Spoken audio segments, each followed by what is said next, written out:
কিছুদিন আগে কক্সবাজার জেলা ছাত্র দলের একটি নবগঠিত আহ্বায়ক কমিটি গঠন করা হয়েছে।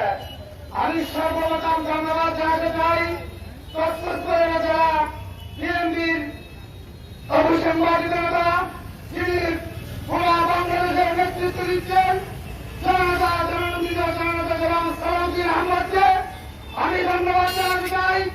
আমাদের মুখে টেকনাফ থেকে বারবার নির্বাচিত সাবেক সংসদ সদস্য কক্সবাজার জেলা বিএনপির সভাপতি জনাব শাহজাহান চৌধুরীকে, যিনি আমাদের হলদিয়া পালন ইউনিয়নের একটি কক্সবাজার গুরুত্বপূর্ণ জেলার একটি গুরুত্বপূর্ণ দায়িত্বে হলদিয়া পালন ইউনিয়নের তিনি সন্তানকে নির্বাচিত করায়।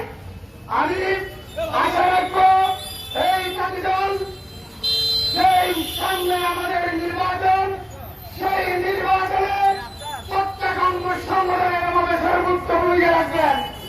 আমি একটি কথা না বললে নয়,